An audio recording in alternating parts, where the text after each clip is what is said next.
Bien, bonjour. Merci Thomas pour m'avoir invité à parler d'actualisation. Alors, on n'est pas totalement synchronisé. Je n'ai pas les mêmes notations que toi et je crains malheureusement qu'il y aura plus de mathématiques qu'avec toi. Enfin, je passerai assez rapidement là-dessus. Mais il y a un problème de coordination. Et comme vous le savez, les problèmes de coordination sont les problèmes les plus importants en économie. Mais c'est un sujet sur lequel j'ai beaucoup travaillé, mais je ne vous parlerai pas de ça, mais mon titre indique intuition écologique contre raison économique. Et ce qu'il y a derrière, je vais vous l'expliquer, mais Thomas vous l'a déjà expliqué d'une certaine manière, c'est évidemment lié au taux d'actualisation. Alors d'abord, la raison économique et développement durable. Alors, pourquoi en écologie doit-on solliciter les économistes? D'abord, premièrement, la raison, c'est qu'ils s'estiment compétents. Dans tous les cours d'économie à l'université, il y a un cours d'économie de l'environnement, il y a un chapitre, c'est un chapitre classique du cours. Et dans ce chapitre d'économie de l'environnement, les économistes analysent des phénomènes qui sont évidemment des phénomènes environnementaux, dont un des thèmes principaux aujourd'hui est le problème climatique. Alors évidemment, tout ne s'ajuste pas automatiquement au problème climatique, mais il y a évidemment toute une capitale de réflexion sur les problèmes environnementaux. Deuxième raison, c'est qu'ils sont appelés à se prononcer. Et là, je vous ai mis sur j'ai mis l'intitulé, une partie de l'intitulé du principe de précaution. Le principe de précaution tel qu'il est énoncé dans la loi Barnier, et qui nous dit que l'absence de certitude, compte tenu des connaissances scientifiques du moment, je remplis à peu près ça, ne doit pas retarder l'adoption de mesures appropriées visant à prévenir des dommages graves et irréversibles à l'environnement. Alors vous allez me dire, c'est assez général, c'est pas extraordinairement clair en matière climatique, parce que qu'est-ce que sont les mesures appropriées? Est-ce qu'on doit arrêter d'émettre du gaz carbonique immédiatement, dans 10 ans, dans 20 ans, quand on l'aura décidé la COP 21? C'est pas extraordinairement clair. Alors la loi Barnier ajoute, mais c'est vrai dans toutes les formulations du principe de précaution, qu'elles soient en français ou en anglais c'est cost effective majeur, la loi Barnier ajoute à un coût économique acceptable. Donc vous voyez vous voyez la satisfaction des économistes qui pensent que la balle est revenue dans leur camp.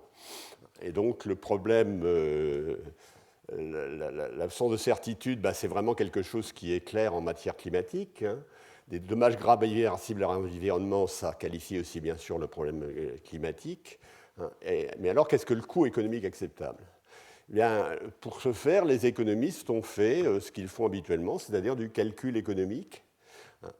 Et en particulier, il y a du calcul économique fait depuis longtemps par Bill Nordhaus, comme tu l'as dit tout à l'heure, Thomas. Et il y a eu un rapport qui est un calcul économique généralisé sur le problème climatique, dû à Nicolas Stern, qui a été titulaire de cette chaire il y a quelques années. Et ce rapport Stern fait du calcul économique standard, c'est-à-dire qu'il met d'un côté les coûts de lutte contre le changement climatique, c'est-à-dire le changement de technique, le changement de technologie, etc., l'accroissement de prix d'un certain nombre de produits, etc.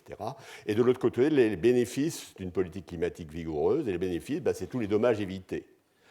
Alors, je ne vais pas revenir sur le rapport Stern, ça prendrait largement 1 heure, et voire 10 heures si on veut, mais il y a évidemment une grosse difficulté qui consiste à évaluer les dommages futurs et à les monétariser. Évaluer les dommages futurs, par exemple pour l'agriculture, ça, c'est pas trop difficile, parce que c'est pas trop difficile encore que ce que nous a dit Thomas montre que c'est quand même moins facile que ce qu'on peut penser, mais c'est un bien marchand. Il a un prix. Si vous avez moins de blé, vous devez tenir compte du prix du blé. S'il y en a beaucoup, beaucoup moins, du prix nouveau du blé qui va émerger, etc. Mais ça, on est encore dans des cas traditionnels. Maintenant, comment monétariser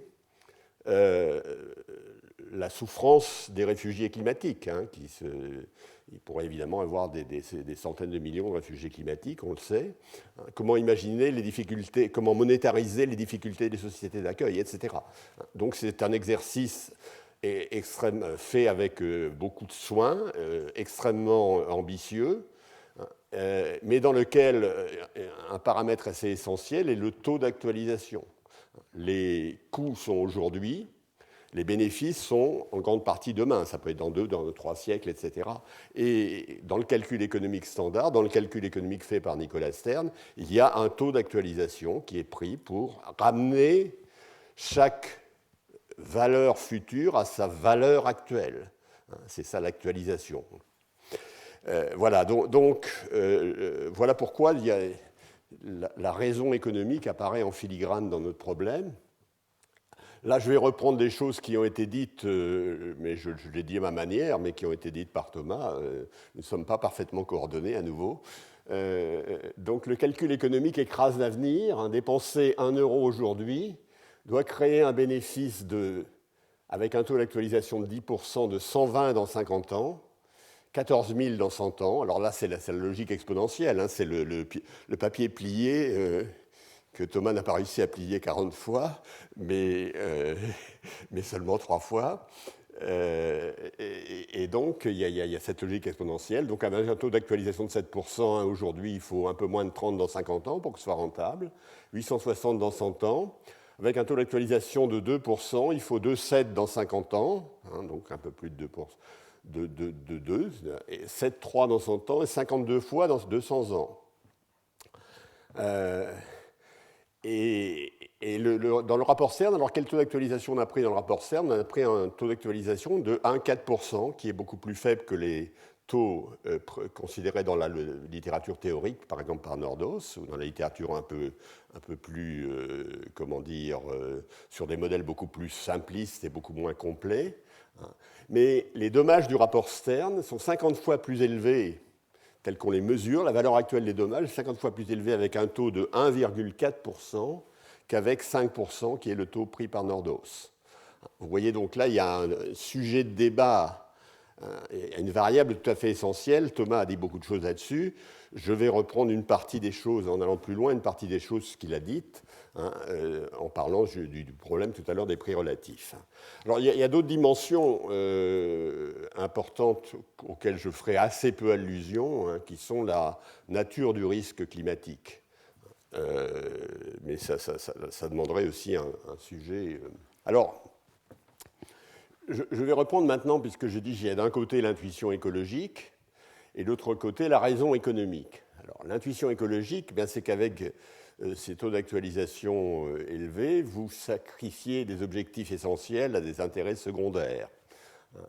Ça reflète l'égoïsme des générations en place, qui est éthiquement inacceptable. Alors, quel est ce à quoi la raison économique rétorque les choses suivantes? Le taux d'actualisation, dans une certaine mesure, c'est un arbitrage objectif entre aujourd'hui et demain. S'il y a des taux d'intérêt sur le marché de 3%, vous pouvez transférer de 4% en termes réels, vous pouvez transférer des consommations aujourd'hui sur des consommations demain. Le taux d'intérêt de marché est un taux qui permet d'échanger dans la mesure où vous avez accès à ce marché, comme les entreprises l'ont, qui permet d'échanger entre les périodes au taux impliqué par le taux d'intérêt émergent sur le marché. Deuxièmement, il souligne justement qu'il est inutile de faire des sacrifices aujourd'hui pour nos descendants qui seront, entre guillemets, alors la question a été évoquée et examinée de façon très critique par Thomas, moi je suis beaucoup plus sommaire là-dessus, qui seront beaucoup plus riches que nous. Et là, c'est la formule de tout à l'heure. Alors, R, le taux d'actualisation. Alors là, je prends un point de vue normatif. J'aime bien être le dictateur bienveillant gouvernant le monde, mais on ne me l'a jamais proposé, et si on me le proposait, je refuserais, bien entendu. Mais là, je me place du point de vue du dictateur bienveillant. G, c'est le taux de croissance. Alors, je fais l'hypothèse qu'il est constant. Hein. Sigma prime, c'est ce que tout à l'heure était appelé A, puis gamma, ça a varié un petit peu. Hein. C'est l'élasticité de l'utilité marginale, c'est-à-dire ça mesure la satiété. Hein. Si sigma prime est élevé, ça veut dire qu'on augmente beaucoup la consommation, mais ça m'intéresse que relativement peu. Hein. Donc pour c'est la mesure de la satiété pour les générations futures. plus delta. Alors delta s'appelait aussi autrement, il s'appelait ρ dans la présentation précédente. C'est le taux de préférence pur pour le présent. Alors là, comme je suis du point de vue du dictateur mondial bienveillant, alors ça, cette formule, elle peut valoir pour chacun d'entre nous. Mais le fait qu'elle donne un taux d'actualisation différent pour chacun d'entre nous ne veut pas dire qu'il n'y ait pas de taux d'actualisation pour la société. Ne serait-ce que parce qu'il y a des taux d'intérêt étant donné ces taux d'actualisation personnels, vous allez prendre des actions qui sont en concordance avec votre taux personnel et ce que vous pouvez faire sur le marché. Mais maintenant, moi, de mon point de vue de l'humanité, je prends le taux de croissance de la consommation, sigma prime, la mesure de la satiété, l'élasticité de l'utilité marginale, plus delta, le taux de préférence pour le présent. Alors, comme je suis un dictateur bienveillant, pour delta, je vais prendre quelque chose de très faible. Je vais prendre quelque chose qui est de l'ordre de la probabilité de destruction de la planète, probabilité uniforme liée au fait qu'il peut nous tomber sur la tête un astéroïde non prévu à chaque moment. Donc je ne mets pas exactement égal à 0, mais très proche de 0. Alors maintenant, il y a G sigma prime, mais naturellement, G sigma prime, ça a été expliqué avec beaucoup plus de détails tout à l'heure. Il y a des incertitudes sur G, dans lesquelles je ne vais pas entrer. Mais G, grosso modo, on peut penser que dans le siècle qui vient, on aura 2% de croissance. Ça fait partie des 1,5-2%. Sigma prime, ça fait entre 1 et 2. Mettons, je le prendrai tout à l'heure, en général égal à 1,5. Ça fait quand même des taux d'intérêt de 3%, pour lequel les 3-4%, pour lequel on écrase le futur à un point qui rend relativement douteuses les politiques vigoureuses de lutte contre le changement climatique. Alors, on pourrait concilier les deux argumentaires précédents, c'est-à-dire l'intuition écologique et la raison économique, si le calcul économique des biens environnementaux, et là aussi j'enchaîne sur ce qu'a dit Thomas, est convenablement conçu. Alors, donc il y a 3 points d'achoppement du raisonnement. J'ai marqué 4 ici, mais ce quatrième a sans doute disparu. La préférence pour le présent, mais là je mets dans l'hypothèse les préférences pures pour le présent. Quand on regarde les taux d'actualisation personnels des gens, la préférence pure pour le présent a des valeurs beaucoup plus fortes, que pour des raisons qu'on a évoquées tout à l'heure. Ça pourrait être par exemple la préférence pure pour le présent peut simplement refléter votre probabilité que vous soyez en vie à l'instant T que vous considérez, etc. Bon, donc mais là, on va le laisser dans l'ombre et on va faire l'hypothèse qu'il y a une préférence pure pour le présent qui est pratiquement nulle. C'est-à-dire qu'on est très altruiste vis-à-vis des générations futures. Au sens où, si elles sont dans la même situation que nous, on prend des taux d'intérêt extrêmement faibles pour considérer les transferts qu'on va leur faire. Deuxièmement, c'est un point aussi qu'a donné Thomas, il y a beaucoup de biens dans l'économie, et il faut tenir compte non seulement du taux d'actualisation, mais des prix relatifs de ces biens par rapport aux biens standards, aux biens agrégés qui est derrière l'idée de taux d'actualisation. Et donc, la question des biens environnementaux, c'est qu'ils sont pas comme les autres, on va y revenir. Donc, c'est la finitude des biens environnementaux. Et la troisième dimension qu'il faut prendre en compte, c'est la substituabilité. Alors, je vais revenir sur chacun de ces points. Non, je vais sans doute y arriver. Alors, d'abord, les biens environnementaux. Je suis assez vague. Les biens environnementaux, je vais rester assez vague. Je ne vais pas m'aventurer dans le secteur climat ou qualité du climat. C'est une des variables que j'ai en tête, mais je vais rester relativement vague. Je parle un petit peu de la valorisation du capital naturel, en quelque sorte, ici. Donc, un bien environnemental, c'est un capital naturel. À la différence des biens privés, ils ne peuvent être multipliés sans limite. L'optimisme moderne, qui est un petit peu douché ces temps-ci, nous laissait croire qu'on peut multiplier sans limite les biens. Et Kenneth Arrow, j'ai appris ça, est toujours aussi optimiste sur ce point, avec évidemment la question de la mesure des consommations aujourd'hui et dans 2 siècles, puisque les biens ont totalement changé de nature, etc. Bon, mais un autre problème là-dessus. Ils sont différents des ressources non renouvelables. Parce que les ressources non renouvelables, elles sont détruites. Le charbon, le pétrole, c'est des ressources non renouvelables, elles sont détruites. Les biens, le capital naturel n'est pas détruit si on en fait un usage prudent. Donc ils sont disponibles en quantité limitée, on ne sait pas les produire, ou vraiment tout à fait à la marge. Si on prend le capital naturel, on ne sait pas réellement le produire, juste à la marge. Et il y a une formule célèbre que j'ai souvent reprise, que je crois qui est du H.O. Stiglitz, nous n'avons qu'une planète. Jusqu'à nouvel ordre, on ne sait pas fabriquer de planète artificielle qui nous permettrait d'aller ailleurs si on avait des difficultés. Donc dans le long terme, la rareté relative de ces biens va s'accroître constamment. Les biens environnementaux, mon capital naturel que j'ai ici, si les biens standard se multiplie, il va être en quantité de plus en plus faible. Et donc, le prix relatif va augmenter. Alors, à nouveau, et donc, il faudra avoir deux taux d'actualisation. Le taux d'actualisation standard, et ce que j'appelle le taux d'actualisation écologique, qui s'applique aux biens naturels, c'est-à-dire qui consiste à voir quel est le bon taux d'échange entre aujourd'hui et demain, entre aujourd'hui et dans un siècle, entre le capital naturel à ces époques-là. Voilà. Et donc à l'arrière-plan, il y aura deux questions qui sont importantes. La premièrement, c'est la substituabilité entre le bien environnement et le bien standard. À nouveau, si j'étais capable de fabriquer une planète artificielle, la question se poserait différemment. Si avec beaucoup plus de biens standards, je peux compenser totalement les inconvénients du fait qu'il y ait un capital naturel plus faible, ça va changer la donne dans l'évaluation de ce capital naturel. Et puis, j'ai dit aussi, il y a une considération éthique qui est liée au taux de pur de préférence pour le présent. Si vous êtes... Une des conclusions que moi je tire de cette analyse, c'est que si on est vraiment égoïste et si on se moque des générations futures, l'argument pour une politique climatique vigoureuse est assez faible. Bon, alors là, je vais essayer de passer assez vite là-dessus, mais bon, grosso modo, qu'est-ce que c'est qu'un taux d'actualisation standard ? C'est quelque chose qui donne des taux d'équivalence entre aujourd'hui... Alors, moi, je me place du point de vue de la société. À nouveau, on peut se placer du point de vue des individus. Le lien entre le point de vue social et le point de vue des individus, il faut le regarder dans des modèles plus complexes que ceux que je vais proposer aujourd'hui.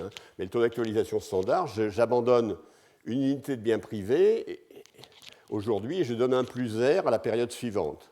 Alors moi, je vais me mettre dans un monde où chaque période, c'est une génération. Je vais prendre un modèle dans lequel chaque période, il y a une génération. Et je ne mets pas donc... Il n'y a pas de croissance de la population en un certain sens, donc je passe le problème qu'évoquait tout à l'heure, à juste raison, je le passe sous silence. Et donc... un taux d'actualisation, c'est quelque chose qui me dit, c'est abandonner une unité de bien privé et donner un plus R à la période suivante, c'est socialement équivalent. Le taux d'actualisation écologique, c'est baisser d'une unité la qualité environnementale de la génération T, l'augmenter de 1 plus B pour la génération suivante, c'est socialement équivalent. C'est-à-dire que c'est le taux auquel on peut faire ces échanges de façon que ce soit socialement équivalent. Alors le calcul économique associé, c'est qu'une unité de richesse privée qui est apportée à T plus 1 a une valeur actuelle, une valeur à T, qui est égale à 1 sur 1 plus R. C'est exactement la même chose, dit autrement. Et donc on investit si le coût est inférieur à 1 sur 1 plus R. Le calcul économique écologique nous dit qu'une unité de qualité, si je peux modifier la qualité... Du bien environnemental, apporté à T plus 1 à une valeur actuelle de 1 sur 1 plus B, unité de qualité. Et donc je fais l'investissement sur 1 sur 1 plus B multiplié par C. Alors qu'est-ce que c'est C ? C'est le consentement à payer pour une unité de qualité écologique.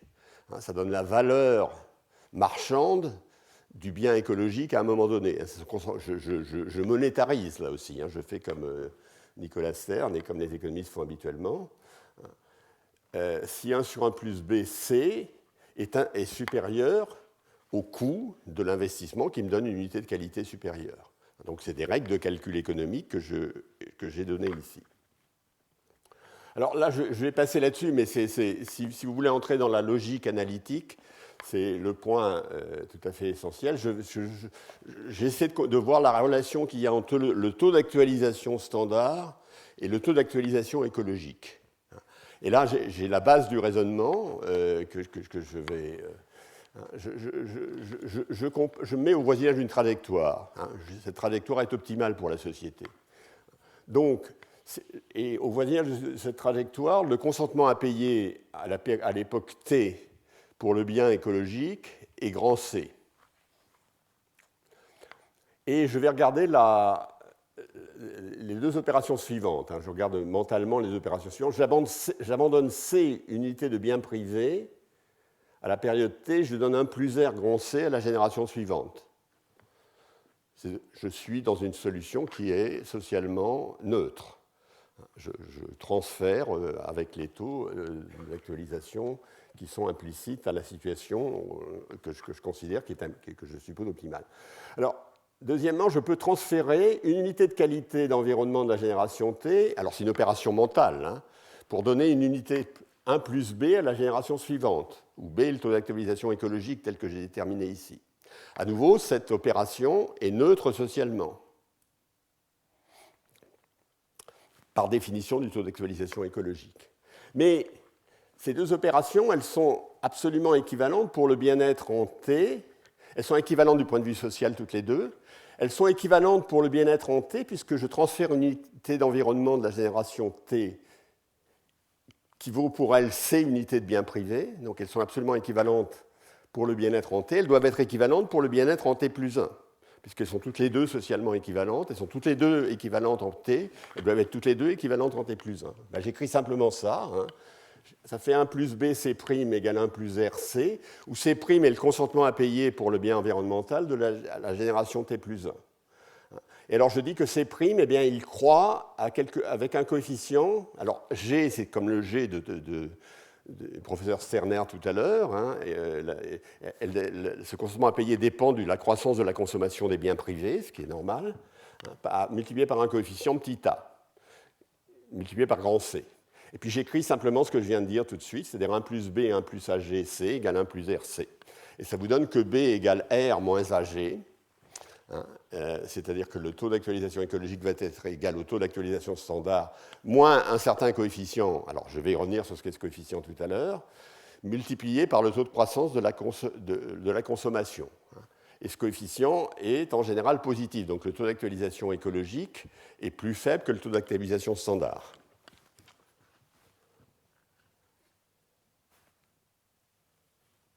Alors là, je vais essayer d'oublier, je vais donner un petit peu, je vais mettre dans un monde simplifié. C'est le monde du modèle, mais je vais vous expliquer en quoi consiste ce monde. Ce monde du modèle, c'est dans lequel je suis assez à l'aise pour jouer le rôle de dictateur bienveillant. Il y a autant de générations qu'il y a de périodes, elles se succèdent.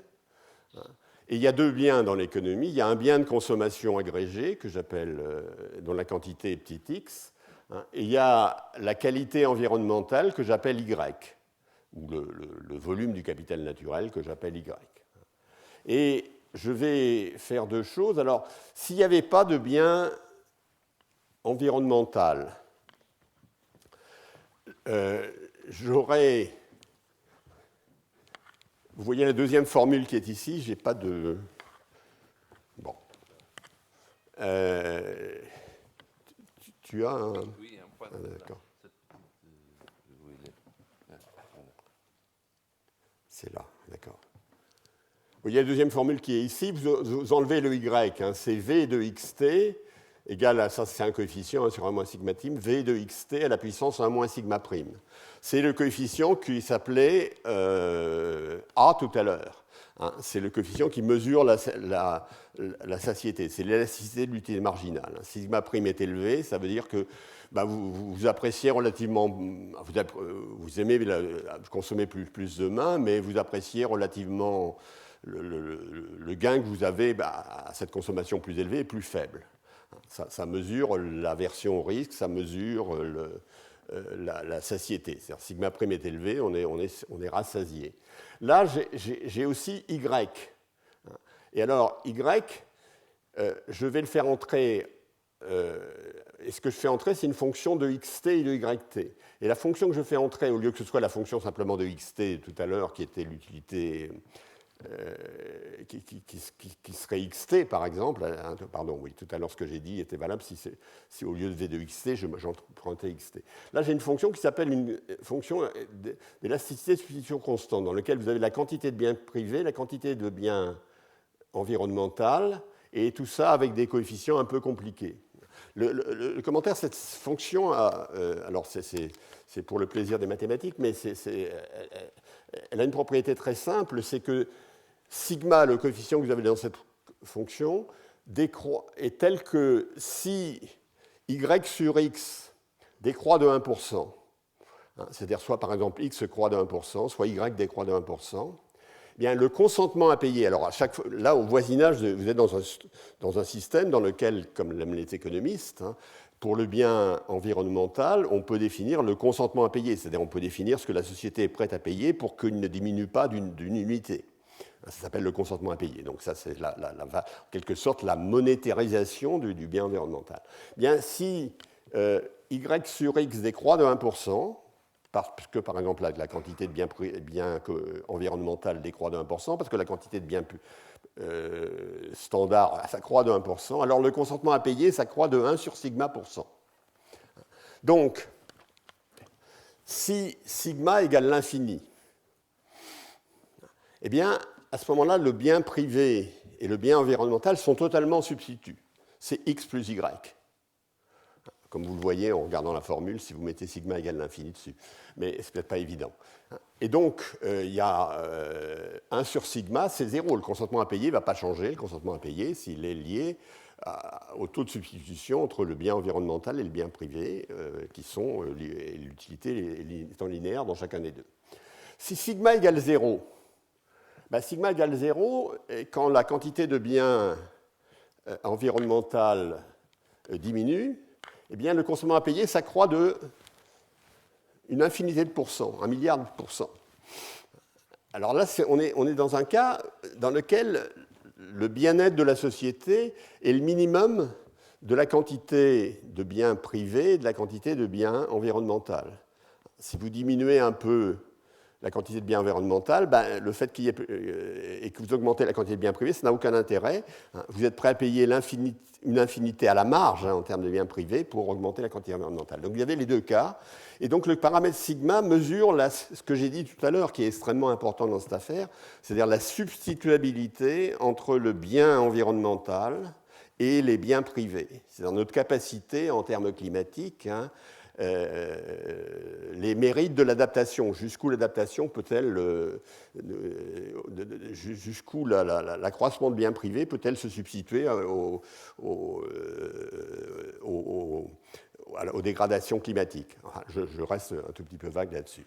Et puis alors, comme je suis dictateur mondial, j'ai une fonction de bien-être que je suis prêt à annoncer, qui est que je fais la somme des utilités de toutes les générations, en mettant malgré tout exponentielle moins delta t, qui est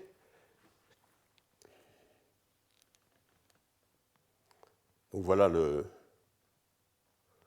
la fonction. Donc ça veut dire que j'ai un coefficient pur de préférence pour le présent, et je vous ai dit, je le prendrai égal à la probabilité que la Terre survive, la probabilité estimée. Je ne sais pas à combien elle est estimée, mais enfin, je le prendrai très proche de 0.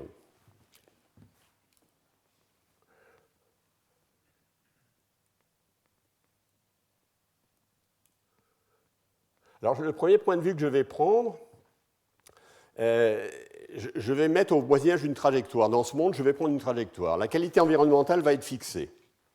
Bouge pas. Et les biens privés vont croître à un taux G, que je prends de façon complètement arbitraire. Et je vais regarder, je vais mettre l'accent sur le long terme. Alors, ce qu'il faut bien voir, ce qu'il y a de surprenant, mais qui est amusant du point de vue mathématique, mais un petit peu gênant, c'est qu'il y a une sorte de discontinuité. Quand sigma est plus grand que 1, le monde ne ressemble pas à ce qu'il est quand sigma est plus petit que 1. Discontinuité limitée, parce que le long des trajectoires, comme je le dirai tout à l'heure, il y a une certaine continuité, mais il y a une discontinuité dans la limite, qui est le problème que je vous soumets parce qu'il est assez amusant. Alors, donc je vais faire deux hypothèses. Comment je vais choisir sigma? Ben moi, je vais écouter les gens dans la rue et je vais voir un petit peu. Je vais prendre d'abord le point de vue de l'écologiste modéré. Le point de vue de l'écologiste modéré, il met sigma plus grand que 1. Et puis je vais prendre le point de vue de l'économiste radical qui met sigma plus petit que 1. C'est-à-dire que la substituabilité entre biens privés, etc., est plus petite que 1. Alors, si je prends le point de vue de l'écologiste modéré, alors et je vais mesurer au voisinage de cette trajectoire. J'ai cette trajectoire, j'ai ma fonction d'objectif, je mesure le taux d'actualisation qui fait que cette trajectoire est asymptotiquement optimale. Quel est le taux d'actualisation? Le taux d'intérêt qui est implicite, c'est-à-dire le taux auquel je peux transférer du bien privé aujourd'hui et demain. Donc le taux d'intérêt que moi, dictateur bienveillant, je devrais annoncer à toutes les entreprises, eh bien ce sera minimum, ce sera G sigma prime plus delta, c'est-à-dire la même formule que tout à l'heure, que Thomas avait présentée. Et je mets minimum parce que si je ne suis pas sûr, j'ai le droit de mettre minimum ici. Enfin, il faudrait être un peu plus précis. Donc, l'écologiste modéré a un taux standard qui est le taux standard habituel, celui qu'on a mis en exergue, ce n'est pas très étonnant. Et le taux écologique de long terme, c'est G sigma prime, comme tout à l'heure, moins G divisé par sigma. Je vous ai dit que c'était le taux d'intérêt standard moins AG. A, c'est 1 sur sigma ici. Donc, vous voyez que si sigma est plus petit que 1, là, mon taux écologique de long terme pourrait être négatif, mais je vais pas ça ne marche pas dans les régions où il serait négatif, encore que je ne suis pas sûr que c'est. Mais enfin, vous voyez bien que le taux d'actualisation écologique est plus petit que le taux d'actualisation standard par quelque chose qui est de 1 sur sigma, de G 1 sur sigma. Donc si G égale 3%, 1 sur sigma est égal à 1,5, moins G sur sigma. Donc j'ai des formules, bon, on va revenir tout à l'heure sur les formules spécifiques. Et ceci plus delta. Alors maintenant, ça c'est dans le cas où j'ai... Oui, je vous donne quand même quelque chose qui est une illustration de ceci, mais c'était le point suivant. Là aussi, j'ai le droit de dire que si je mets de l'incertitude là-dessus, j'ai le droit un peu de dire que je peux le droit de prendre au minimum. Alors si je prends pour G 1, si je prends pour sigma prime 1,4, et si je prends pour sigma, sigma est plus grand que 1 ici, c'est pour ça que je me plantais tout à l'heure. Si je prends pour sigma un peu plus de 1, vous voyez que ça fait un taux standard écologique de 0,5%. Donc bien inférieur à toutes les valeurs du taux d'actualisation qu'on prend dans les... Si maintenant je prends le point de vue de l'écologiste radical. Alors le point de vue de l'écologiste radical, c'est simplement le choix de sigma. Étant donné que je choisis sigma, je fais les calculs simplement implicites au fait que je suis sur une bonne trajectoire. Alors le taux standard, c'est G sur sigma plus delta. Et le taux écologique, à ce moment-là, c'est delta. C'est le taux de préférence pur pour le présent. C'est-à-dire que c'est un taux extraordinairement faible. Dans le cas que j'ai donné ici, je ne sais même pas jusqu'où il est. Je ne sais pas sa valeur, mais je sais qu'elle est extrêmement faible. Et c'est vrai, quel que soit sigma plus petit que 1. C'est assez surprenant comme résultat. Alors, on voit bien que si sigma égale 0, vous avez le minimum, le bien-être de la société est donné par le minimum, par la valeur du bien privé, du bien public, du bien collectif, du bien environnemental, en supposant que vous avez plus de biens privés que ce qui est nécessaire pour aller avec le bien environnemental. Alors on voit bien à ce moment-là que la valeur transférée d'une génération à l'autre du bien environnemental, pour le transférer, la seule chose qui compte, c'est le coefficient. Toutes les générations sont dans le même niveau d'utilité. La seule chose qui va compter, donc le G sigma prime, tout ça, ça disparaît. La seule chose qui va compter, c'est le taux delta, qui c'est le taux d'échange entre les générations qui est convenable. Et c'est ce que dit ça. Et à ce moment-là, je suis en train de faire un raisonnement sur le taux d'actualisation écologique. Alors ça, c'est évident pour sigma égale 0, que pour sigma compris entre 0 et 1, ce n'est pas du tout évident, mais c'est vrai. Alors là, je viens sur le fait que les personnes qui sont intéressées à ce problème... Ah, je fais des bêtises encore.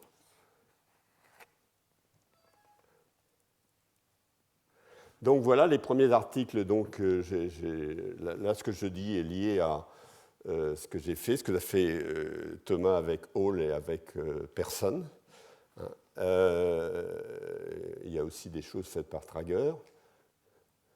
Et je vais parler tout à l'heure le titre que j'ai adopté ici est celui d'un article que j'ai écrit avec Guéant et Nasri qui s'appelle Ecological Intuition versus Economic Reason. Voilà. Alors, de ce que je viens de dire ici, quelles sont les intuitions sur la relation entre co-écologique et politique environnementale? Il y a deux intuitions essentielles. La substituabilité environnement-production privée est au cœur du problème. Dans des sociétés devenant plus riches, la question qui se pose est qu'est-ce que le surcroît de richesse va compenser les pertes environnementales? Naturellement, il y a la question de l'altruisme intergénérationnel. C'est ce que montraient les formules qui étaient ici. Le point de vue adopté est limité sur le plan théorique parce que le taux de croissance est lui-même endogène dans le monde réel. Et pourquoi l'écologiste modéré, par exemple, et l'écologiste radical, je dis que je prends leur point de vue, mais il faudrait que je prenne leur point de vue complètement, c'est-à-dire que j'optimise le monde en faisant l'hypothèse que c'est l'un, que je suis l'un d'abord et que je suis l'autre d'abord, et que je suis l'autre ensuite. Donc que je fasse un dédoublement de personnalité, mais ça ne me dérange pas, c'est ce que je fais habituellement dans les cours. Et voilà. Et naturellement, il y a la question du long terme, au long means the long run. Et donc là, ce que je vais vous raconter, c'est les résultats qu'il y a dans mon papier. C'est exactement résultats dans mon papier avec Ecological Intuition versus Economic Reason. Et là, on se met dans un monde dans lequel on va optimiser le monde. C'est-à-dire qu'il y a de la production à chaque période. On peut accumuler du capital. Alors on le fait dans un modèle très simple qui s'appelle le modèle AK, qui sont des modèles de croissance endogène dans lequel la productivité du capital est constante. Bon, je ne vais pas entrer là-dessus, on peut faire une série de cours sur les modèles d'innovation de la nouvelle génération, dans lequel le plus simple est celui-ci. Donc, on se met dans un monde dans lequel, à chaque période, moi, dictateur, je vais décider du niveau d'investissement. Le taux d'intérêt que je vais prendre est donné par la technologie. C'est AK. Je prends comme taux d'intérêt le taux qui rend rentable n'importe quelle opération de production, d'ailleurs, aujourd'hui et demain, entre aujourd'hui et demain. Et alors là, à nouveau, eh bien, ça va changer encore un peu plus. Selon que je prends le point de vue de l'écologiste modéré ou le point de vue de l'écologiste radical. Puisque pour l'écologiste modéré, d'abord, je vais calculer qu'est-ce que je vais faire. Je vais optimiser le monde. Donc, je vais dériver la croissance asymptotique. Là, je mets simplement asymptotique, mais je peux la trouver à chaque période. La croissance asymptotique qui est optimale. Si je suis l'écologiste modéré, elle est de la forme G étoile égale R moins delta sur sigma prime. C'est la formule habituelle dans un monde où il n'y a pas d'externalité, dans un monde où il y a un seul bien. Et c'est la formule qui fait écho à celle de tout à l'heure. G étoile sigma prime égale plus delta égale R. Je retrouve cette formule de tout à l'heure. Le taux écologique asymptotique, lui, est égal à B étoile 1 moins 1 sur sigma prime sigma R plus 1 sur sigma prime sigma delta. Alors à nouveau, pour les mêmes raisons que tout à l'heure, il est nettement plus faible. Alors ça dépend quelle valeur de sigma prime je vais prendre, mais si je prends sigma prime sigma tel que sigma prime sigma soit un peu plus grand que 1, ça va être à peu près égal 0, le taux d'actualisation écologique. Avec un delta extrêmement faible aussi. Alors maintenant, si je suis l'économiste radical, je vais changer complètement mon fusil d'épaule. C'est-à-dire que la croissance asymptotique va être différente. G étoile égale sigma à R moins delta, pardon. Et le taux écologique asymptotique, encore à nouveau, il va être delta.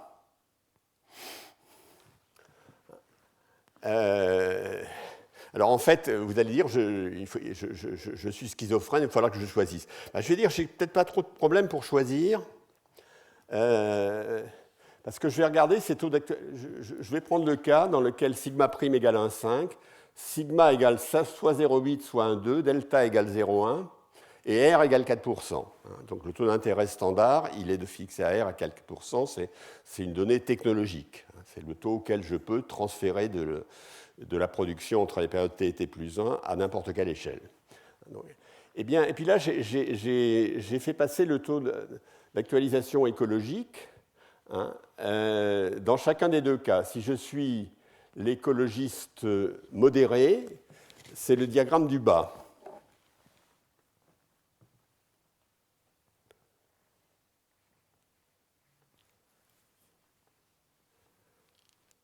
Voilà, c'est le diagramme du bas. Alors là, vous avez le temps, 0, 50, 100 ans, 150 ans, 200 ans, 250 ans. On n'a pas peur de regarder à long terme. Et donc, on a calculé le taux d'actualisation écologique en fonction du temps.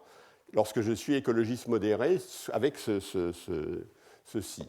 Et vous voyez, donc, on passe de 1% à 20%, et on converge vers, je n'ai pas le... on doit converger vers 1 ou 2%. Vous faites le calcul vous-même, mettez sigma prime 1,5, 1,2. Ce n'est pas écrit là-dessus, je n'arrive pas à faire le calcul de tête. Donc ça converge vers 2%. L'écologiste radical, lui, part de plus bas, mais un peu plus de 0,50, et puis ça descend. Alors lui, ça monte, l'écologiste modéré, et lui, ça descend, le taux d'actualisation écologique. Et là, il descend évidemment jusqu'à delta, c'est-à-dire beaucoup plus bas que tout, jusqu'à 0,1. Donc oui, là, c'est 0,1. Donc il descend jusque-là. Mais ça va très lentement. Alors il y a une bonne nouvelle, c'est que sur les 2 premiers siècles, la différence d'opinion entre l'écologiste modéré et l'écologiste radical n'est pas si grande que ça. Si je fais une moyenne des deux taux d'actualisation écologique, j'ai quelque chose qui... C'est pas énorme, la différence est ça va de 1% à 0,40. Donc ce n'est pas des différences d'opinion tout à fait considérables. Bon, juste, c'est une remarque.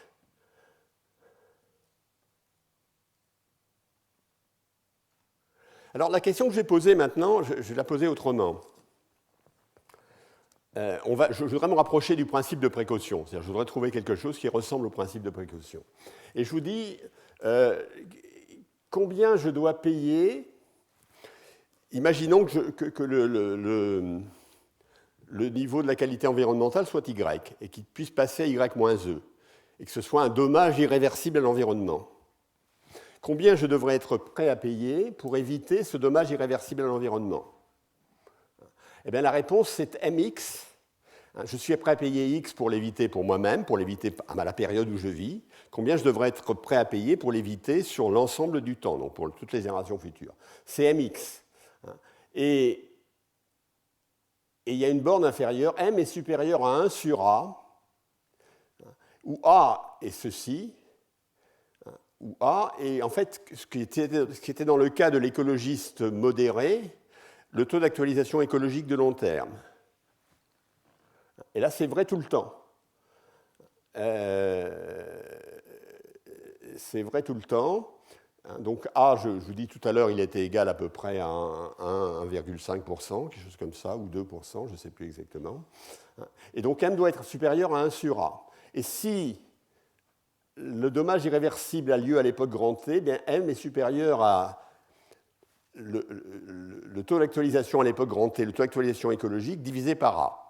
Donc c'est une formule assez générale. C'est-à-dire que j'ai, au fond, ce qu'est mon capital naturel, c'est ce que Keynes, c'est une perpétuité écologique. Une perpétuité pour Keynes, c'est un titre qui donne 1 euro jusqu'à la fin des temps. Combien vaut une perpétuité? Elle vaut 1 sur R. Ici, avec R égale 4%, elle vaut 25 euros.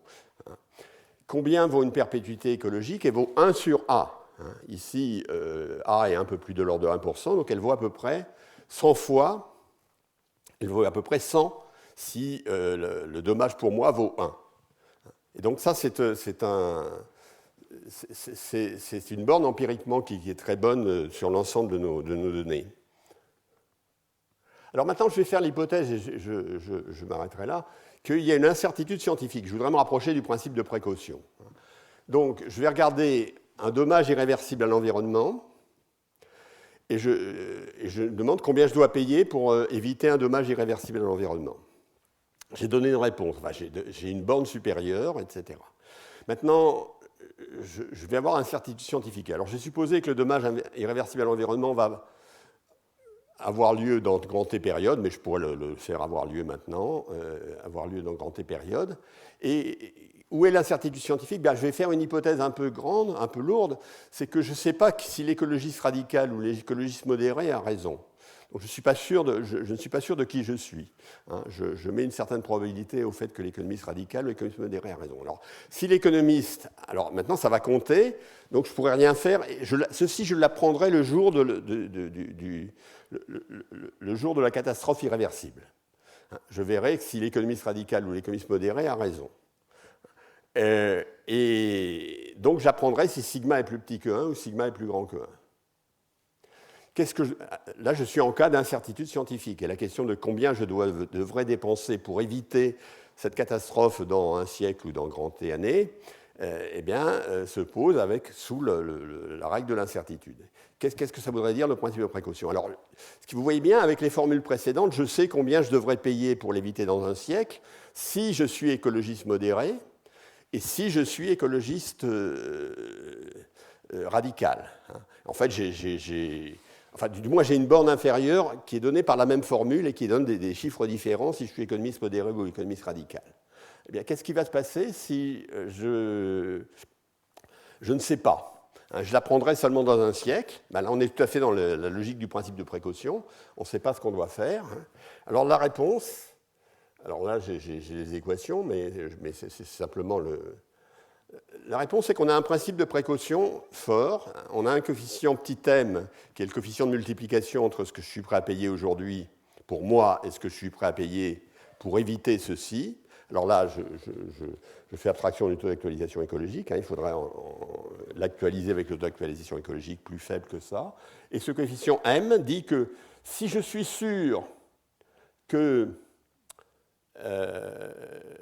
l'écologiste radical a raison, ça c'est la probabilité que l'écologiste radical ait raison. Si je suis sûr, je dois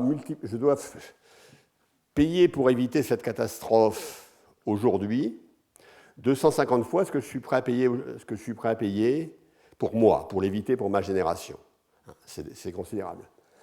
Naturellement, si je suis sûr que l'économiste radical a tort, c'est-à-dire que la probabilité qu'il ait raison est de 0, alors là, je serais prêt à payer seulement 25 fois ou 20 fois ce que je suis prêt à payer pour moi pour l'éviter à toutes les générations. Si ça prend place à la période grand T, actualisé au taux d'actualisation écologique à la période grand T, mais le taux d'actualisation écologique étant beaucoup plus faible, etc. Et donc, qu'est-ce qu'on voit? On voit cette courbe obtenue par... on n'a pas de vrai théorème, enfin, on a un théorème, mais cette courbe est obtenue par simulation de l'optimisation. Ce qu'on voit, c'est que dès qu'il y a plus de 20% de chances que l'écologiste radical ait raison, il faut faire comme s'il avait raison de toute façon.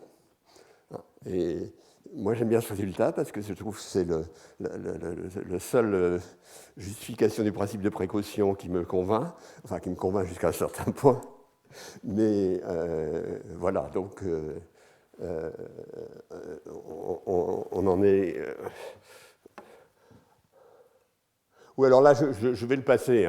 J'ai essayé de faire un petit exercice sur combien je devrais être prêt à payer pour faire une politique climatique rigoureuse. Mais ça nous amènera un peu trop loin parce qu'il y a pas mal de discussions en amont que je ne vais pas faire. Et par ailleurs, ce que je fais ne s'applique pas strictement à la politique climatique, qui n'est pas... La qualité du climat n'est pas uniquement un bien collectif. Pour une partie, c'est un bien privé. Les effets sur l'agriculture ont des effets sur les biens privés. Il y a des effets sur les effets sur l'immigration, c'est du bien collectif, mais malgré tout pas universel, etc. Donc le bien que j'appelle ici bien environnemental ne peut être identifié à la qualité du climat. Mais il y a évidemment beaucoup de points de jonction entre cette réflexion et la réflexion sur la qualité du climat.